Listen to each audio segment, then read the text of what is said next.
A gente fez uma tentativa anterior de live, não deu muito certo. Tá, então agora tem isso. Tem lives da JS, vamos ver com que frequência vai ter. Para quem não conhece, tem aqui outros participantes da JS desde o começo. A gente começou, já tem 5 anos, a Bruna mais ou menos. A gente começou em abril de 2015. Né? E a nossa proposta, basicamente, é o que eu chamo de trollagem esclarecida. O cachorro de alguém tá tentando entrar em algum quarto, eu acho que é a Camila. Ele tá tentando entrar na cama. Aqui. Não, meu Deus, eu não consigo apontar. Pronto, agora eu consigo. Sim. Então, pronto, a Camila... agora gente, ele parou. Ótimo. A Camila era a moderadora Jablonski, que escrevia uns textos muito legais, agora ela participa bastante do Twitter também, e é a campeã em ser chamada de homem. Né? A Bruna, o pseudônimo dela na JS era Alfafa. Como é que é o nome completo, Bruna? Eu só lembro do primeiro prenome. É Alfafa, é tipo Mohamed Alfafa, né? Uhum. É isso, ótimo. Fazer uns desenhos legais. Sim, assim como eu, a Bruna faz uns desenhos também. Mas eu não fazia no Twitter, não. Eu escrevia mais no Facebook. Sim, a Bruna tem o Twitter próprio e ela não... Geralmente, quando tem treta lá no Twitter da JS, ela não tem nada com isso, tá? Não é culpa dela, é culpa da Camila, basicamente. E o Luciano, que já botou o pseudônimo antigo dele, Araponga, também, desde os primórdios. E eu botei o título que... Deixa eu ver qual título eu botei. Eu acho que eu botei o Só mesmo. Pensamos naquilo. Só pensamos naquilo. Né, que basicamente o aquilo é política identitária. Eu ouvi de vários, a Bruna também, que é nosso foco em criticar a política identitária é um exagero nosso, é uma obsessão nossa, sem falar que é, né, fascismo, nazismo, genocídio, e daí para baixo, que se tivesse... Não é hora disso. Não é hora disso. Nunca é hora disso. Nunca é hora disso. Enfim. Então, vamos começar. O que é política identitária? Eu fiz a mesma pergunta para a Bruna. Faço para o Araponga. O que você entende como política identitária? Política identitária. Bom, eu entendo que quando tu abre mão da individualidade da pessoa e tu monta a identidade dela em cima de um grupo, de uma identidade de grupo, apagando completamente a identidade individual dela. Os termos estão meio confusos, mas é isso. Uhum. O Ed já perguntou se o Doutor Destino parou de postar na JS. Sim, parou há algum tempinho. Não que esteja contra a gente, tá tudo ok entre a gente, somos amigos, mas ele tem mais coisas a fazer, tá se divertindo com... É no Twitter? Eu tô vendo dentro do próprio StreamYard, ele até respondeu ótimo. Eu não sei se ele no Twitter alguém perguntou se vai ficar salvo para assistir depois, não faço ideia. Eu vou baixar de dentro do Periscope, a gente tá transmitindo pro Periscope, eu vou baixar de lá. Mas onde estávamos, política identitária. Então, eu pensei no assunto também, e eu acho que é o seguinte, quando existe o valor da igualdade, é um de vários valores que é importante a gente ter, mas esse pessoal da política identitária, eles é um grupo interno ao progressismo, né, e o problema deles é que eles não querem igualdade, que é como sinônimo de isonomia perante normas. Eles querem que a gente, no vulgo, chama de privilégio mesmo. Então, regras diferentes para pessoas diferentes. Pensem no Animal Farm, né? A Revolução dos Bichos, do George Orwell. Uns são mais iguais que os outros. Então começa com um papo de igualdade, depois vira privilégio. Uns são sempre mais iguais que os outros. Então vira esse negócio de racismo só pode ser contra negro, o que vira um privilégio daqueles ativistas que alegam falar em nome dos negros. E é sempre uma alegação. Uma coisa, em todo político identitário, uma coisa, não sei se é todo, eu acho que é todo, eles querem falar em nome de um grupo, de uma identidade, geralmente uma identidade não escolhida. Que não os elegeu. Que não os elegeu, exatamente, é o que eu ia complementar. Não é legítima essa representação, eles se alegam representantes, mas ninguém votou neles para falar por eles, né? Algo mais que eu esqueci de falar sobre o cerne da política identitária?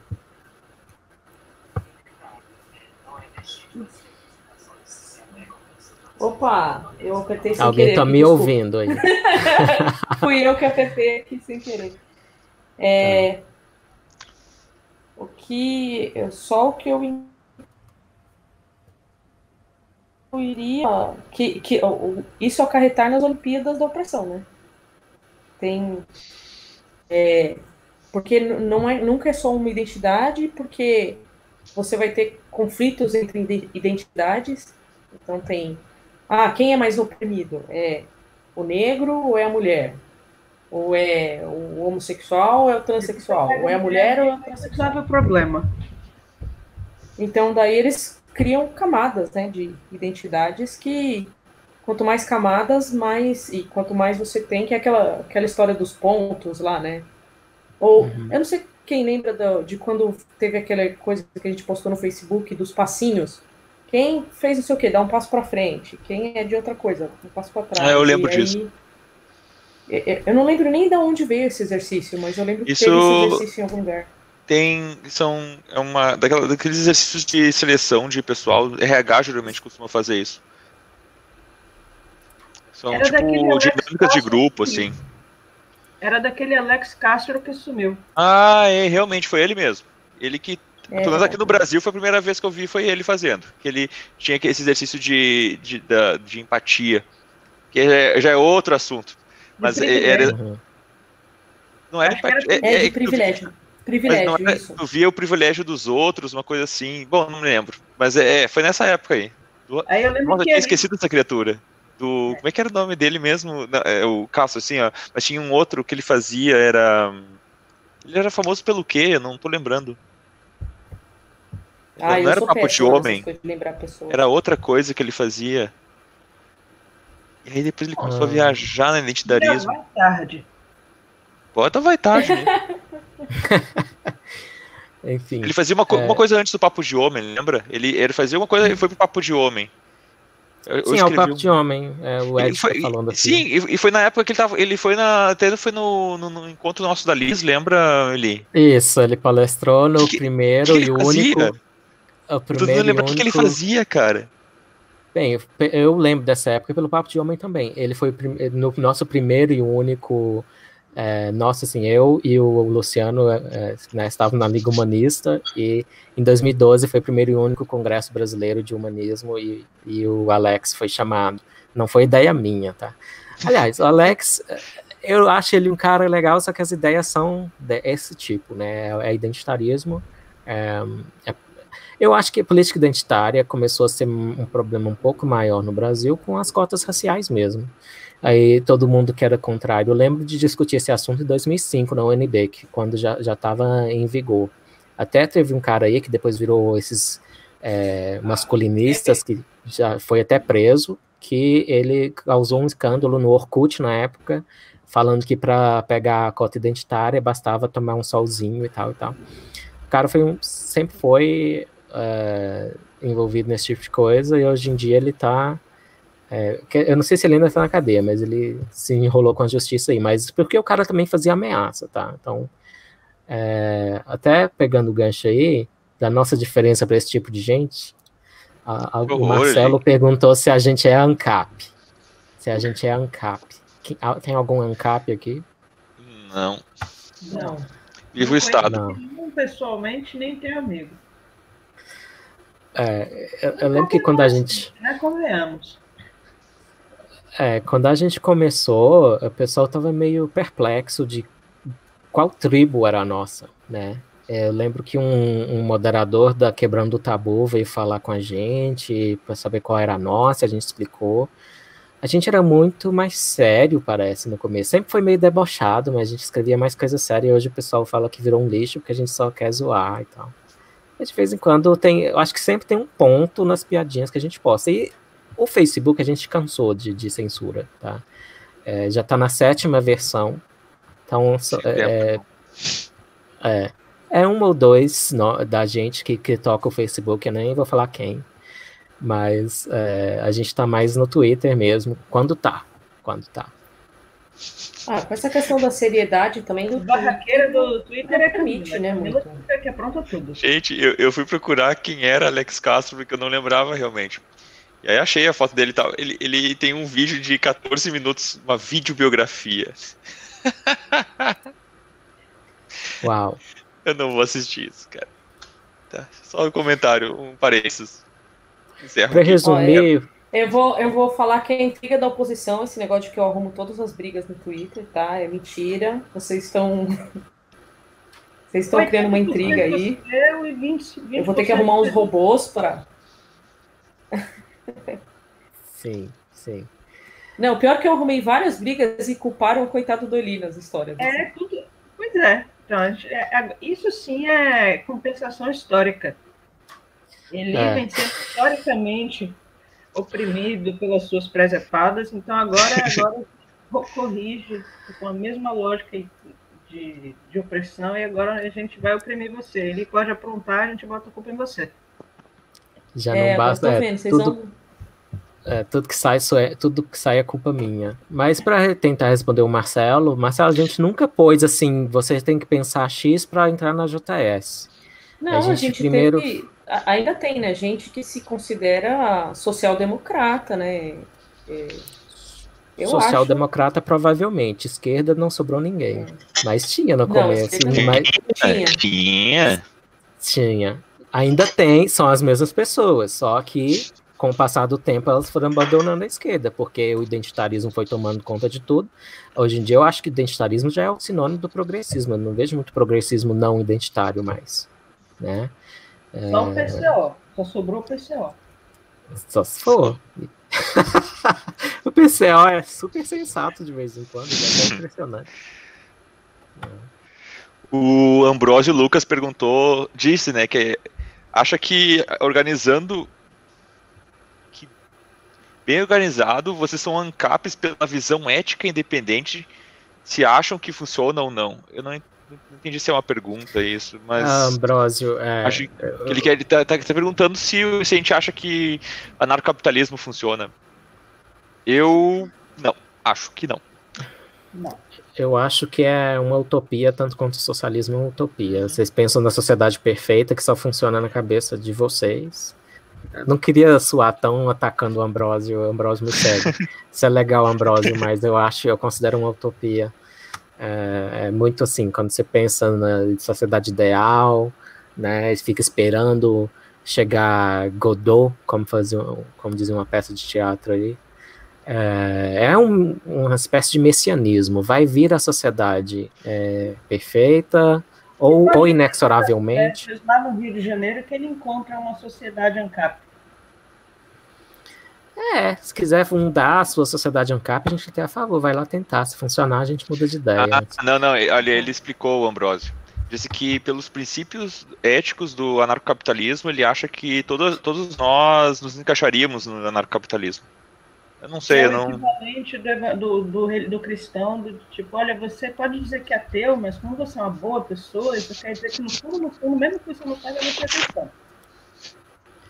Sim, eu acho que é um reflexo do identitarismo, porque é igual aquela história de que se você criticou o Bolsonaro, você é lulista, se você criticou o Lula, você é bolsonarista. Então, essa tentativa de forçar o mundo a se encaixar em poucas tribos, né? A gente defende liberdade de expressão, sempre defendeu desde o começo. Não tem como ter liberdade de expressão sem que incomode alguém, né? Não que a gente seja estatólatra também. Nossa, se vocês acompanhassem as discussões que a gente tem no grupo, a gente tá malhando Estado assim, ó, constantemente. Não é uma coisa que a gente aprecia. Mas, em termos de abolir completamente o Estado, o anarquismo é uma utopia, como ele comentou antes.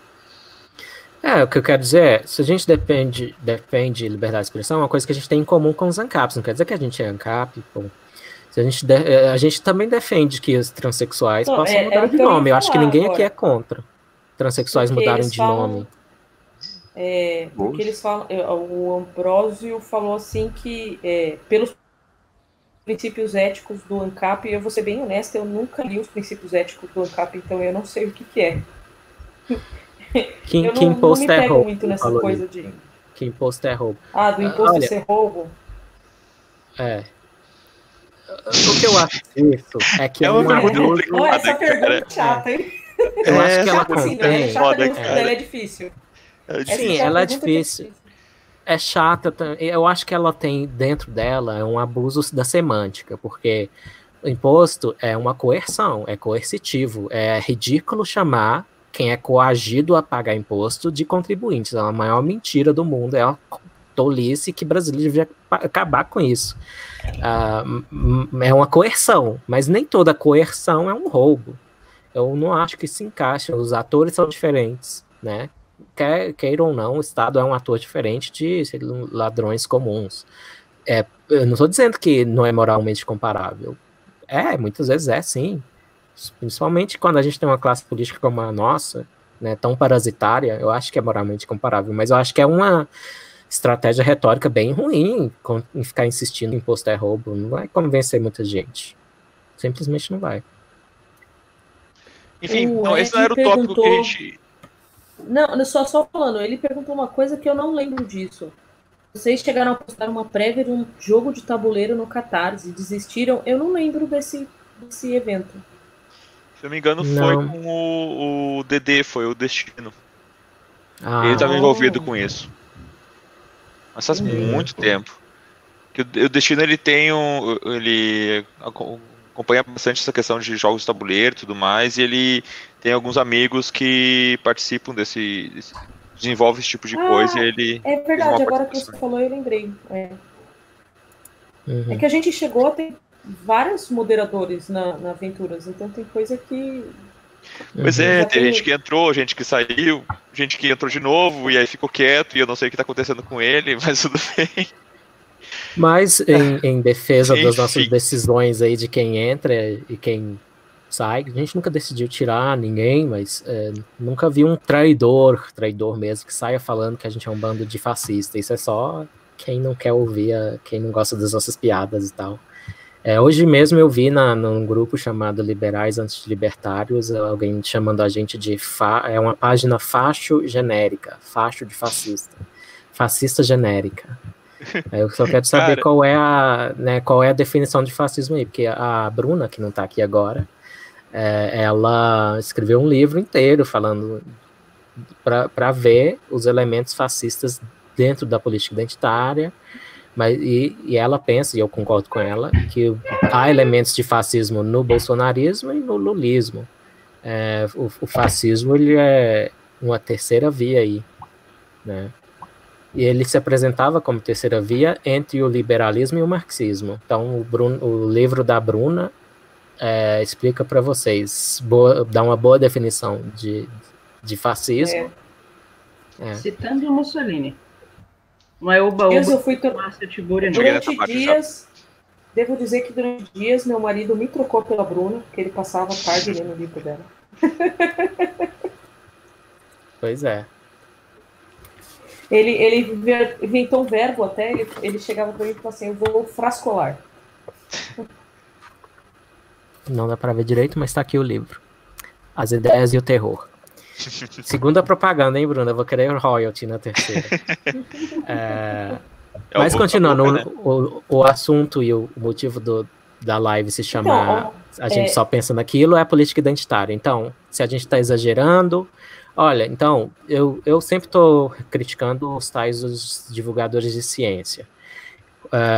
Pirula, por exemplo, Átila, por exemplo. Constante minha também. Acho que muitas das tretas que eu arrumei foi disso, no Twitter. A Camila também é cientista, doutora em bioquímica. Enfim, e no caso desses divulgadores, a minha principal crítica é a omissão, né? Que então super importa para eles o criacionismo e o terraplanismo, mas as pseudociências dentro das universidades que ganham dinheiro público não importam. Então eu fiz até uma tirinha mostrando isso, aí o Pirula falou que era um lixo essa tirinha, eu me defendi num vídeo de 30 minutos lá no meu canal. Enfim, mas para pegar um exemplo que para mim bate o martelo que é um problema, o pós-modernismo, não só a política identitária, é que quando o ministro Fachin, do STF, julgou que pode usar as escolas públicas para fazer proselitismo religioso, para doutrinar as crianças, ele citou um dos autores favoritos dos políticos identitários e dos progressistas dessa linha aí, identitária, pós-moderna, que é o Derrida. Então, existe uma clara ligação entre uma coisa pode servir para a outra. Então, se importam tanto com o criacionismo, um dos motivos que o criacionismo vai estar presente nas escolas públicas, né, na aula de religião, que não é uma aula da história da religião, vai ser doutrinação mesmo, permitido pelo STF, é um dos favoritos aí dos pós-modernos, o Jacques Derrida. Mais exemplos de problemas urgentes que vêm da política identitária? Antes que a gente estava falando era justamente com essa história do coronavírus com relação à China, né? Que a China está usando a política identitária para se blindar de qualquer crítica relacionada ao coronavírus. Então, se você pede uma investigação independente, você está fazendo isso porque você é racista. Se você critica os dados que foram apresentados, você está falando isso porque você é racista.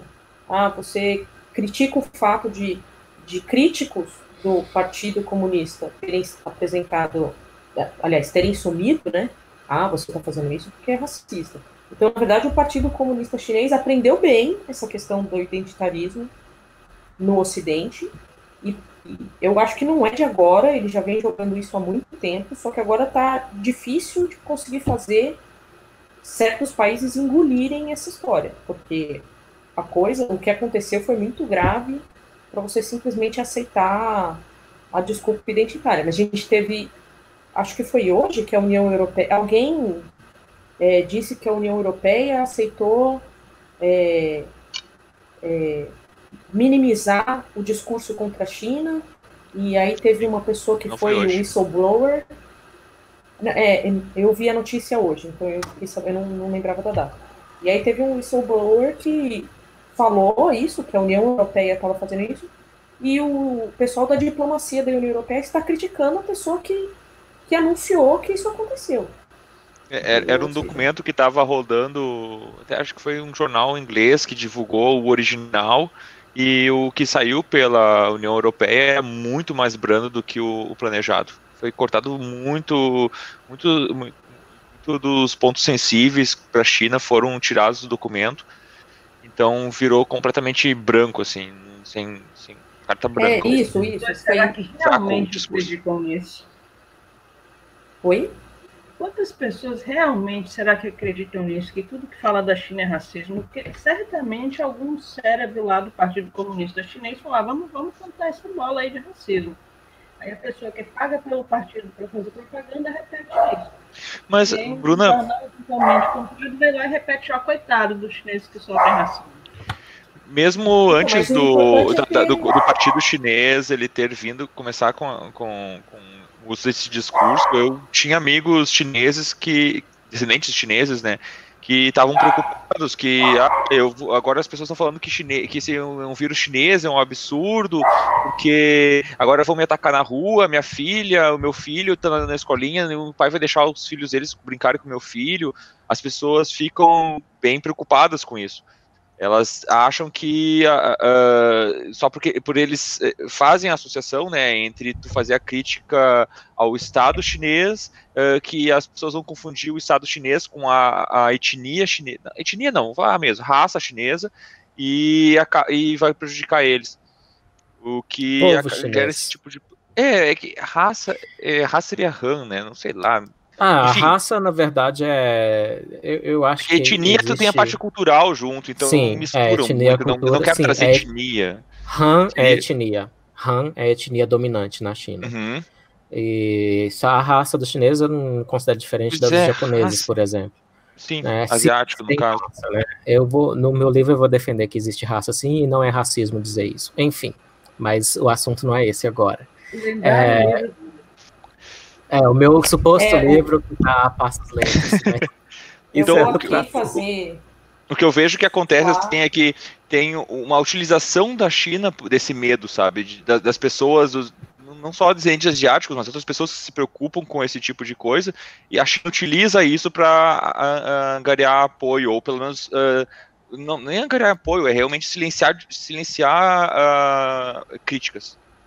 A gente tem As que pessoas lembrar... úteis para o Deixa eu regime... só comentar uma coisa. Vai, pode ir. A gente tem que lembrar que nos últimos anos aí, acho que talvez desde a década de 80 ou 90, a China investe pesado em mandar gente de lá, o partido, né, mandar estudante de lá para aprender nas universidades do Ocidente.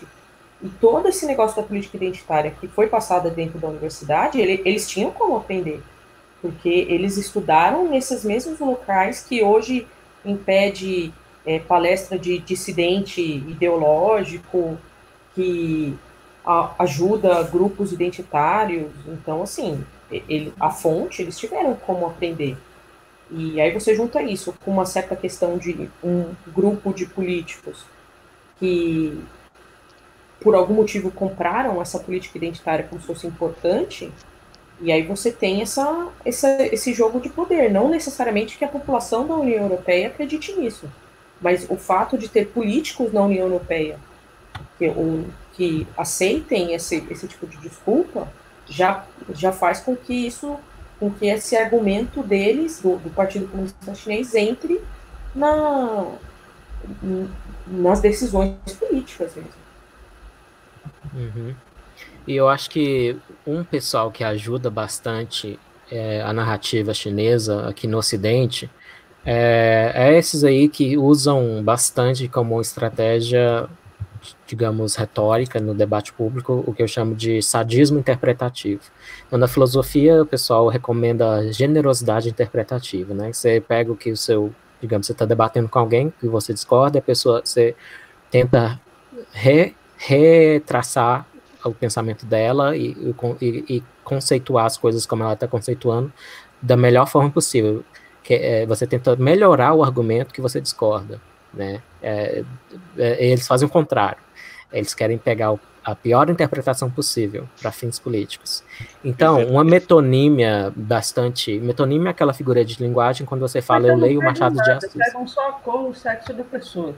Que é pior ainda, é muito frequente. Sim, são os antissexistas sexistas, os antirracistas racistas, e por aí vai. Qual é o nome do livro da Bruna? Deixa eu só responder, alguém perguntou. As Ideias... Chama As Ideias e o Terror. As Ideias e o Terror. Então, o que eu queria terminar só falar, a nossa figura de linguagem super comum, a metonímia, né, eu leio Machado de Assis, não é o Machado de Assis, é o livro do Machado, mas a gente usa muito a metonímia, o Brasil é signatário de acordo tal, eu não assinei nada, é o governo, tá? É uma metonímia comum. Os Estados Unidos fizeram isso, a Inglaterra fez aquilo. É uma metonímia muito comum, ninguém acha que estão falando que todo britânico foi lá assinar o acordo comercial, a Inglaterra assinou o acordo comercial. Tá, não, foi o governo. Todo mundo entende essa metonímia. De repente, ficou conveniente não entender mais a metonímia se for para a China. Então, se eu falo a culpa é da China pela pandemia, a China foi negligente, a China permitiu, provavelmente o vírus escapou de um laboratório com um nível de segurança abaixo do recomendado, é culpa da China. Então, eu estou falando, é do povo chinês. Então, é de propósito, é sadismo interpretativo. Essa parte de interpretar de forma a tornar xenofóbica e tornar racista uma coisa, é de propósito. Em alguns, eu acho que eles não acreditam que isso é racismo realmente. O que eles estão dizendo isso pode ser interpretado dessa forma, força na barra, Sim. Mas eu vou fazer isso para você, deixa eu interpretar força na barra, porque alguém que é racista vai fazer essa interpretação. Então você que está falando, e a culpa é sua, pela interpretação malvada e sádica do que você falou. Né? Então você é racista. Que a Bruna comentou antes, né, do pessoal que se julga que a população em geral não tem condições de discernir as duas, a diferença de uma metonímia pro fato em si, né? E eles têm essa capacidade, eles conseguem, mas os outros não conseguem. Então nós temos que conter o discurso para evitar problemas.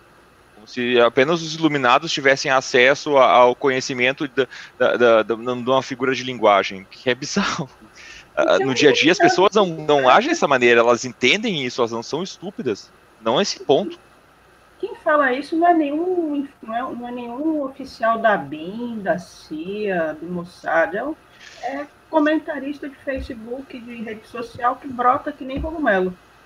Mas aqueles cogumelos ali que são os iluminados, eles que sabem o que deve ser retido do povo, da malta, do lugar, e eles que estão ali nos comentários de Facebook para iluminar a humanidade, quer dizer, impedir que nós expressamos a humanidade toda. Mas também somos muito poderosos. A gente faz uma continha no Twitter, no Facebook, e tem, assim, uma audiência, se bobear até na Globo, a julgar pelo estrago que eles acham que nós somos capazes de fazer. Ele postou uma coisa, o Camila, mas a gente vai dizer que ele, então automaticamente todo mundo espancando gay na rua, matando chinês, né? Ele é um risco para a segurança pública. Tá aí outra estratégia argumentativa, que é a culpa é eles não acreditam em liberdade de expressão, os políticos identitários, porque eles falam, se o Bolsonaro falou mal de gay, e ele falou mesmo, se alguém vai lá e mata um gay, e fala, o Bolsonaro não gosta de gay, então eu matei o gay em uma homenagem ao Bolsonaro. O principal culpado na situação para eles parece ser o Bolsonaro, ou então eles acham que a responsabilidade é 50% para cada um. Não é o cara que decidiu matar, é o Bolsonaro, ele partilha ou metade ou até mais da culpa. Olha ele passando pano para Bolsonaro e chancelando e legitimando todos os... Lamentável. Lamentável. Vocês estão brincando de sadismo interpretativo, mas a paródia é indistinguível da fonte da paródia, que é exatamente assim que eles falam. Exatamente. Mas isso aí, essa situação, ela já vem escalando, eu acho, nessa questão, especialmente de violência, há muito tempo. Então, você vê que há um tempo atrás, o cara cometia um crime, sei lá, ele cometia um roubo. Ah, não, mas isso é culpa da... Ele é uma vítima da sociedade, porque ele foi pobre. Isso já é uma outra coisa. Identitarista acha que todo mundo tem preconceito, mas aí quando acontece alguma coisa que é favorável ao discurso dele, ele joga o preconceito e ele nem percebe que ele está sendo preconceituoso. Ah, mas se o cara cometeu determinado crime porque ele é pobre, porque ele é ignorante, porque faltou escolaridade, esse tipo de coisa. Antes, o culpado era um ente abstrato.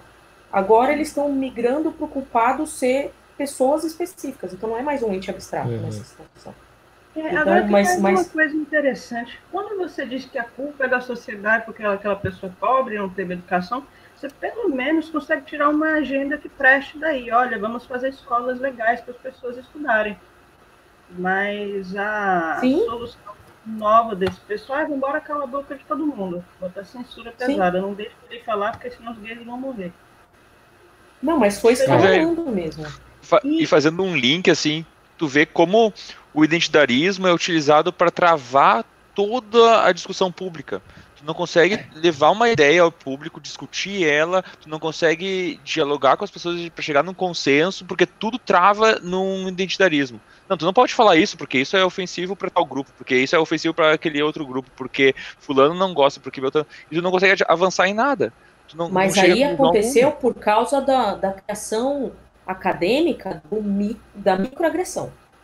Eu acho que o grande salto do que passou dessas outras discussões todas para você não poder discutir nada foi a criação da microagressão.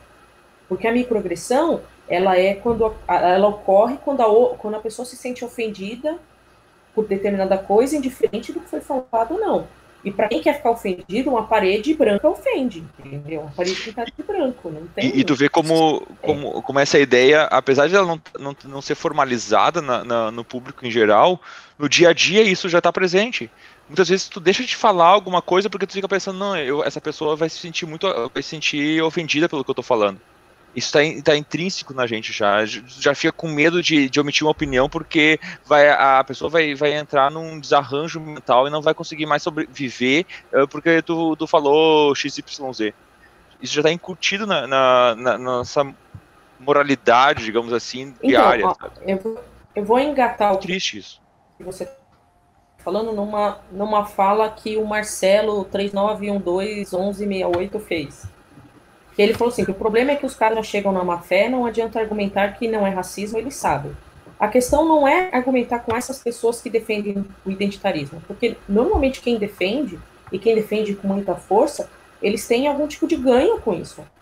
Então não é para eles que você está falando, eu acho que é mais para você demonstrar e falar assim, olha, não, existem pessoas que pensam diferente do que de você, e para que outras pessoas que também estão com medo se sintam confortáveis em ter essas pessoas que pensam diferente.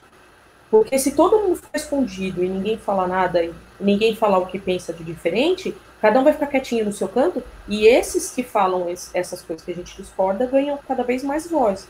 E essa coisa da microagressão serve para isso, para tentar calar a boca de todo mundo, porque todo mundo fica com medo. Bom, parei, gente, pode falar. Com certeza. Então, voltando para a JS, eu queria lembrar os primeiros avatares da gente. Que a gente esculhambava já naquela época, em 2015, e hoje essas figuras que a gente esculhamba, uma virou presidente e outra virou guru oficial de presidente. Só falta Marco Feliciano. Eu vou exibir, aqui eu tenho uma pasta com essas fotos, mas antes de falar isso, eu quero lembrar também que alguns dos alvos das nossas críticas, que eram gente desconhecida, não é por ser alvo da nossa crítica, mas essas pessoas defenderem política identitária, por terem combo de opressão da própria identidade e apelarem para isso, monetizarem isso, uma foi convidada para Oxford, está toda gostosona, outra virou colunista da Nova, sei lá, uma revista mais importante. Claro que ambas, essas duas pessoas que eu estou falando, foram parar no programa da Fátima, que é a Lacrolândia da TV, né? Então, gente, quando a gente estava criticando essas pessoas em 2015, abril, maio de 2015, elas não eram ninguém, eu tinha mais seguidores que elas no Facebook. E aí, para ver como veio a onda identitária, inclusive a gente foi precoce nessa crítica. Em 2015, pouca gente fazia, por isso ter aparecido gente curioso, por que vocês estão fazendo isso? Não entendo, qual é a motivação de vocês? Que absurdo vocês estão fazendo isso? Vocês são fascistas mesmo? Vocês são nazistas? Inclusive, essa confusão não era só dos críticos, existiam alguns seguidores malucos, tá? Todos os 5 anos, a gente chegou a ter 20 mil seguidores, e a gente sempre cai no Facebook, porque o Facebook tá contaminado, digamos assim. Vocês viram vê as fotos do nome das salas do escritório do Facebook. Uma é Marielle Franco, outra é Zubires Palmares. Nada contra Marielle Franco pessoalmente, é um sinal de política identitária, tá? É isso. Não que o que ocorreu com a Marielle Franco seja algo aceitável, nunca. É só a questão da maneira como foi utilizada a imagem dela nesse contexto político que a gente está atualmente. Então, eu ia falar dos avatares. Tem que botar vírgulas, né? Porque senão a coisa estoura, né? Porque depois pegam os pedaços e destroem, atacam a gente por besteira. Uma das nossas primeiras imagens... tem uma compilação que eu vou compartilhar a tela com vocês. Deixa eu ver aqui. Enquanto você arruma isso, o Ambrósio e o Lucas perguntou que medidas vocês acham que devem ser tomadas, visto que as mídias sociais estão se deixando levar pelo identitarismo e censurando o contrário. Eu acho que a medida que tem que ser tomada é falar. A gente não tem muito mais o que fazer. A única coisa que a gente pode fazer é falar que a gente é... e expor o quão contrário a gente é. Tá? Porque o grande poder principal nazista, fascista, que defende o que nós defendemos. Você pode ser uma pessoa decente, boa, que não é maluca, e se posicionar contra essas maluquices sem ser um maluco com sinal trocado. O principal problema é se deixar censurar por esse. É uma minoria ainda são uma minoria, eles estão com dominância cultural já, mas não são muito numerosos, e o povo que não tem diploma, o povo que trabalha, digamos, o tal do mítico brasileiro médio, não concorda com essas coisas de jeito nenhum. Aliás, a maioria é contra cotas raciais, mas elas estão em todas as universidades já. Cotas raciais, como eu disse no começo da live, foram uma das primeiras manifestações de política identitária no Brasil por romper com a isonomia perante a lei. Você falar, você vai entrar nessa vaga porque você é negro, primeiro que você está introduziram a novidade na legislação brasileira de tratar cidadãos diferentemente por raça. Nunca antes aconteceu isso, até onde eu sei, de toda a história da jurídica brasileira. Não sou nenhum especialista, claro. Mas foi a primeira vez que isso aconteceu. Então, o principal problema é quem se deixa censurar, quem aceita, né, quem vai engolindo o sapo. Esses são o principal problema. Não que a gente tem que ficar batendo neles, a gente tem que encorajar eles a falar, não, eu discordo, basta isso, não, eu discordo, não precisa se engajar em debate, né, ficar de treta igual a gente fica, que é divertido, mas não precisa fazer essas coisas, basta falar, não, eu tô aqui e eu discordo, eu concordo com igualdade, mas de igualdade perante as normas, todo mundo é tratado igual. A gente espera o mesmo de todo mundo. A gente não espera que todo mundo atinja a mesma posição, a gente não quer forçar os cargos de chefia a serem uma amostra representativa da população brasileira. Isso é maluco. Então, aí o Ambrósio completou. Eu não falo dos usuários, eu falo pelos administradores das redes que censuram a nossa voz. Ok, mas esse pessoal que chegou nesse nível, eles estão desde o que? Da década de 70 ou 80, que eles tomaram conta de todas as coisas relacionadas a direitos humanos, todas as coisas relacionadas você pega hoje, quando você fala hoje que curso de história, não sei se é história, estou chutando, curso de ciências sociais tem um problema ideológico. A resposta que você tem hoje mas se não tiver aula de ciências sociais para os estudantes, você está isso seria um impedimento do povo de pensar. Eles trouxeram para eles mesmos, eles pegaram para eles mesmos praticamente o monopólio do pensamento crítico. Enquanto isso, para resolver problema, fazer coisa técnica, outros grupos foram fazendo. E essa galera que hoje defende identitarismo tomou conta de quase tudo em termos legislativos, de regulamentação. Eu acho que o jeito de fazer, e não é um trabalho para agora, é justamente chegar nesses postos, que eu acho que foi o evento bolsonarismo. Eu não sei quantas pessoas, mas quando eu vi o Bolsonaro, para mim, como candidato, ele era um falastrão, ele falava aquele monte de coisa, mas ele estava disposto a colocar pessoas técnicas em cargos-chave. Ok, eu acho que isso é importante, porque ele está desfazendo agora. Ele está mandando um monte de técnico embora e tudo mais. Então, assim, essa virada na ideia do bolsonarismo inicialmente, ou não do bolsonarismo, mas de quem votou no Bolsonaro na época das eleições, eu acho que foi muito disso, de pessoas perceberem que esses cargos-chave estão dominados por esses grupos e tentar reverter isso. Ou tentar, pelo menos, equilibrar, não necessariamente reverter. E infelizmente, está acontecendo isso que está acontecendo, o resultado não está sendo muito bom, na minha opinião, né? Esse ponto que tu falou de equilibrar, eu vejo muito isso hoje em dia. Muito da oposição, do governo, da oposição, no caso, se mantenha o apoio nessa ideia de manter um equilíbrio. Não é necessário que esteja o apoio do Bolsonaro, porque senão a esquerda vai tomar conta. Isso ainda existe, tem muita gente, muitos amigos meus que ainda mantêm esse tipo de posição em relação ao governo, simplesmente por não aceitar que a esquerda retome a posição que ela tinha até então. Isso é bem comum mesmo na base de apoio do governo atual. A perguntinha que mais incomoda os identitários é a seguinte: você está aqui porque você é competente? Porque você passou pelos empecilhos que são necessários para estar aqui, ou você está aqui porque é mulher negra, lésbica, trans, etc, etc. E, inclusive, esse é o efeito mais irônico do que eles promovem, porque aí as pessoas começam a pensar isso, mas não falam, muitos não falam. Tá? Ele está aqui porque ele é negro, ele não está aqui porque ele é um ótimo funcionário, ele não está aqui por isso ou por aquilo.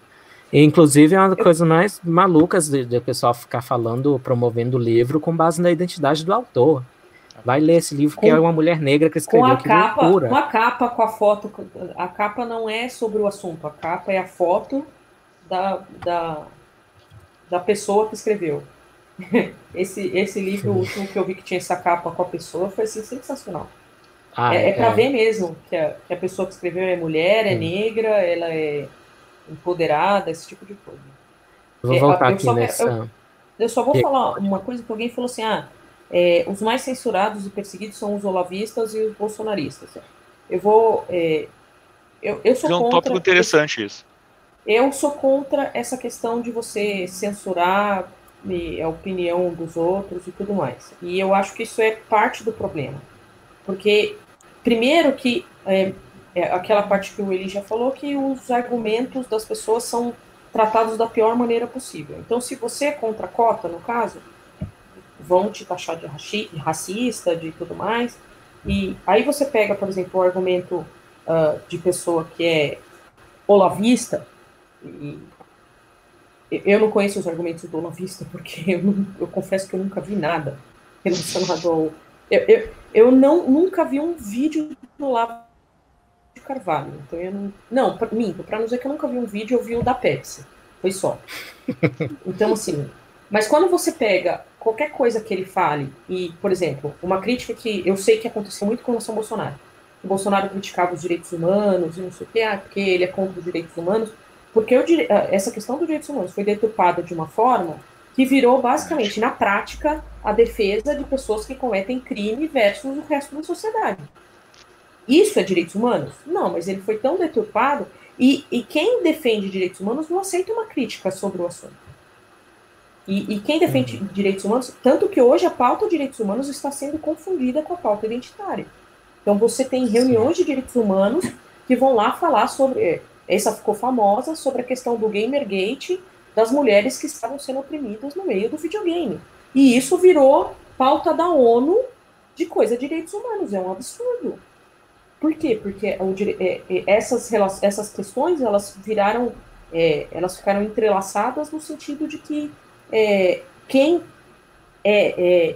está aderido ao identitarismo tomou conta desses cargos, ou ficou interessado nesses assuntos, trouxe toda a questão da problematização para eles e, basicamente, hoje eles pautam esse assunto.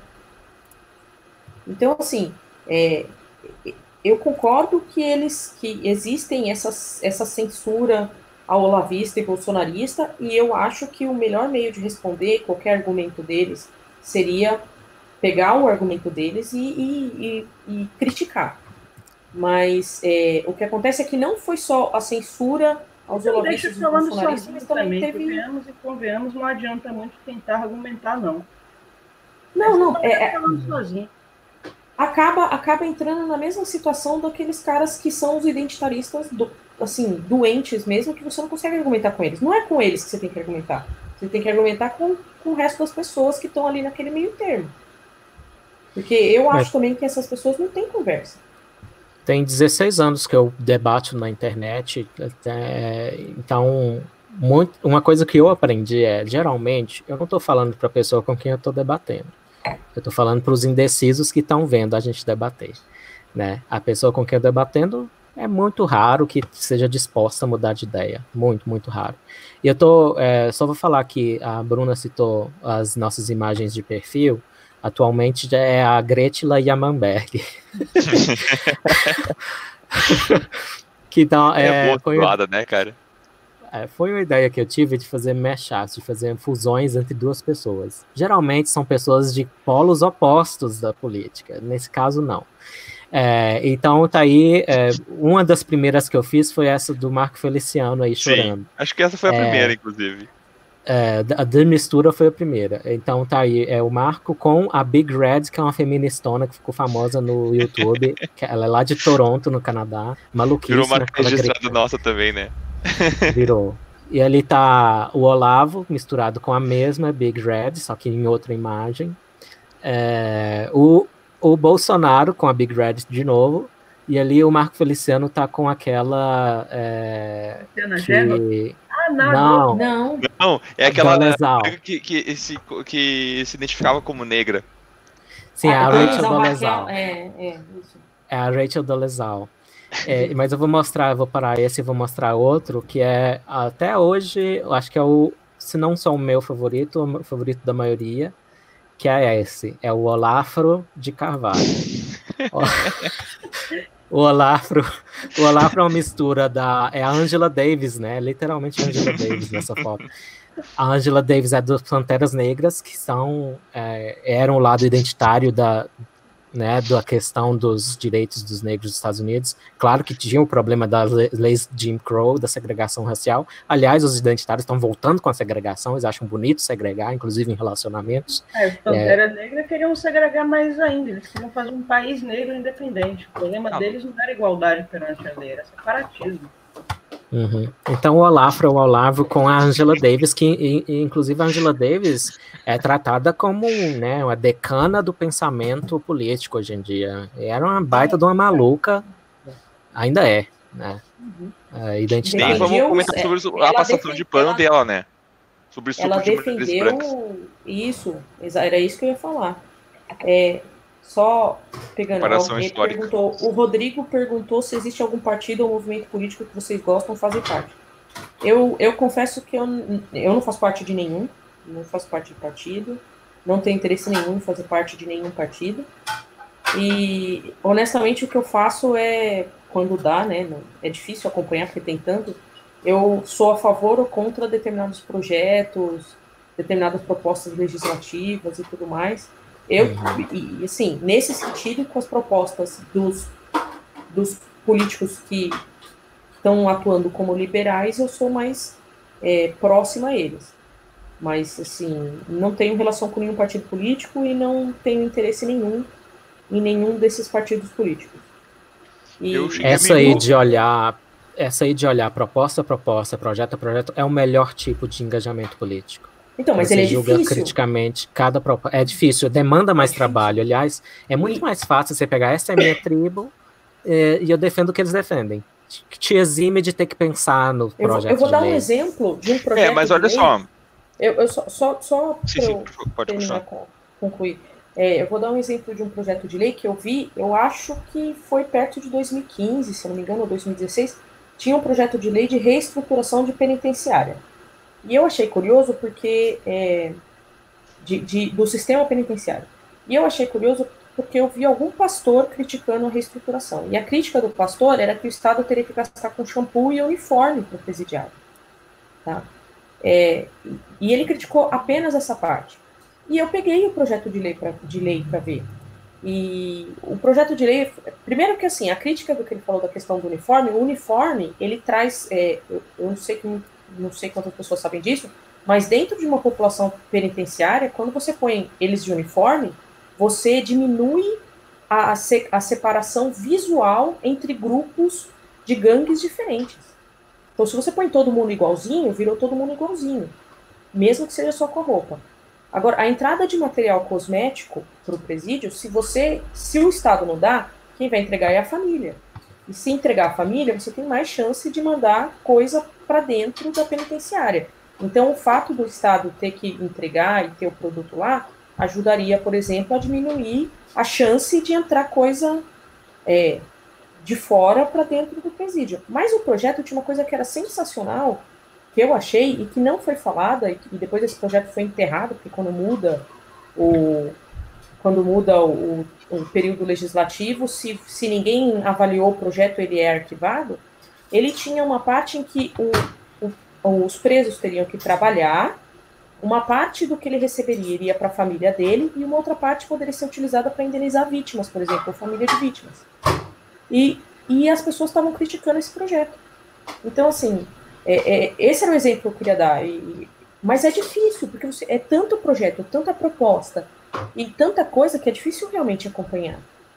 Mas eu prefiro esse tipo de política do que falar assim, eu quero esse partido, esse grupo. Eu particularmente não tenho nenhuma vontade de ser política, então não tenho nenhuma vontade de me candidatar a nada. De juntar partido nenhum. Eu queria dar um contraponto, porque eu acho que todas as pessoas da JS, eu fui o que mais me envolvi com política até então. Política de... não sei, das pessoas que eu sei, na verdade, né? Não sei se a Bruna, por exemplo, teve alguma experiência com isso, mas eu realmente me envolvi em alguns movimentos políticos, dentro de partidos, inclusive, E aos poucos, a maneira como eu me sentia dentro foi uma maneira de botar na prática, porque tu só vê projetos e aprovar ou desaprovar os projetos através da tua opinião pública ou através do teu voto, muitas vezes não é, digamos, ativo o suficiente para levar uma mudança na sociedade. Eu acho que se envolver em partidos políticos é uma coisa importante, mas existe uma barreira muito grande dessas ideias chegarem até os partidos e tu conseguir fazer com que elas avancem no sistema do Estado. Eu me envolvi, eu abandonei esses projetos, infelizmente, não por duas razões, tanto pela pauta identitária tomar conta do partido e eu acabar me vendo completamente isolado e não consegui mais me identificar com as bandeiras do movimento, e também por questões pessoais, né, que não vem ao caso. Mas eu acho que se houvesse mais envolvimento de pessoas com mais clareza nas suas ideias para levar a mudança adiante, eu acho que faria uma diferença muito significativa. Faz muita falta pessoas que tenham condições de levar ideias mais claras à política para que elas avancem, sabe? Para dar o meu exemplo pessoal, minha última tentativa de fazer parte de alguma coisa foi o Livres. Eu não ia falar do movimento político, mas se tu quer dar nomes aos bois, dou nomes aos bois. Eu vou. O Livres, a promessa era de juntar liberalismo social. Você é a favor do casamento gay, você é a favor da liberação da maconha, por exemplo, ao liberalismo econômico. Você é a favor do livre mercado, que o Estado pare de sufocar o mercado, como é o caso no Brasil, e é urgente que mude. A promessa foi essa. Mas eu também saí, e a última vez que eu ouvi o podcast deles, eles estavam falando em gordofobia, em racismo estrutural, ou seja, o papo é totalmente identitário, né? Ou seja, gente, não tem como, a política identitária é autoritária, não é liberal, não tem como conciliar as duas coisas, justamente por aquelas questões que eu estava falando, não é isonomia perante a lei, ou perante normas sociais, que é até melhor, que envolve lei, não são, qualquer sociedade que não é um pesadelo de um Estado policial, os cidadãos separam moral de lei, né? Nem tudo que é imoral tem que ser ilegal, é o mínimo para não ser um Estado policial opressor. Então, o liberalismo quer isonomia perante leis e normas sociais. Então, tem uma parte até meio reformista, culturalmente falando, que não, cara, deixa o cara, ele gosta daquilo, deixa ele lá. Né? Isso entra, por exemplo, em discordar de homofóbicos. Só que, né, a promessa era aquela e não funcionou. Mas o meu raciocínio eu perdi, mas em vez de defender essa isonomia perante normas sociais, todo mundo é tratado igualmente, todo mundo se espera das pessoas as mesmas responsabilidades, exceto deficientes, né?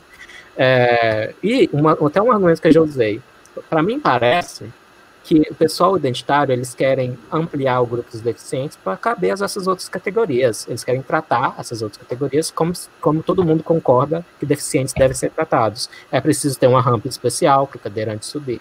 É preciso ter um ensino especial para quem é autista, por exemplo. Então, eles querem essas coisas especiais. No caso dos deficientes, todo mundo concorda que tem que ter mesmo, né? Só que os identitários querem que todo mundo seja tratado como deficiente. É isso? É literalmente isso. Então, só alguém perguntou aqui se a gente vai ler os comentários, a gente já está lendo, tá? Então, só respondendo a Matheus Melo. Teve um comentário aqui. Fale sobre decolonialismo, é uma praga. Alguém perguntou isso.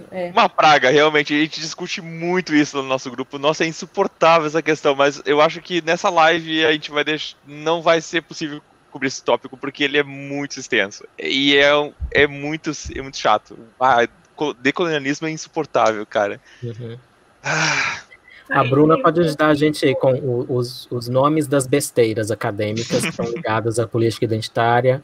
Pós-modernismo é uma, teoria crítica é outra, que de crítica não tem nada, é um monte de dogma. Decolonialismo, se falou que é não sei o que decolonial, fuja, é besteira, não gaste seu tempo com isso. Mais alguma, Bruna? Se aparecer rizomático, já sai correndo. A Bruna ficou traumatizada com rizomático. Foi trauma, rizomático. Esse aqui falou que o ANCAP está falando que a democracia é fadada ao fracasso. Eu descobri ANCAP com o Facebook. Um monte de ANCAP saiu me adicionando. Aí quando eu vejo que tem 200 amigos, eu faço, não, esse aqui deve ser ANCAP, pelo amor de Deus, não tanto mais ANCAP, mudou não. E eles têm aquele símbolo com fuzil, eles botam um fuzil assim, simbolizando anarcocapitalismo, e eu fico pensando, isso parece guerrilheiro da década de 70, jovenzinho inexperiente na década de 70, achava que você podia resolver tudo com um fuzil na mão e que a democracia estava fadada ao fracasso. E agora é a mesma coisa. Uhum. Não necessariamente que o fusível dele. O fusível. O fuzil. O fusível já queimou, faz tempo. A culpada. O fuzil ali significa que é pegarem armas, é que eles expõem a ideia de porte de arma. Eles têm essa bandeira muito forte, Bruna. Então. De se defender, né? De autodefesa. No Rio das Pedras, os caras conseguiram afastar o estado oficial do Rio de Janeiro. No máximo, eles botam um cara eles botam alguém na política para poder ficar ali explorando coisa de... Mas aí eu vou fazer um contraponto. Concordo que tem esse afastamento do Estado nessas situações, especialmente a situação dessas favelas, esse tipo de coisa, mas o que você tem, na verdade, não é uma situação de falta de Estado, você tem um Estado paralelo. O que acontece é que esses grupos... Se o Estado oficial sai, porque veja, o crime existe. E as pessoas, se não tiverem alguma espécie de contenção, vão fazer mal umas às outras. E é preciso existir alguma contenção, um poder mais ou menos legítimo e aceito por uma comunidade para poder para poder conter as pessoas de fazerem besteira. Né? Você não vai impedir o homicídio sendo bonzinho com todo mundo, dizendo, olha, meu filho, não faça isso, seja bom.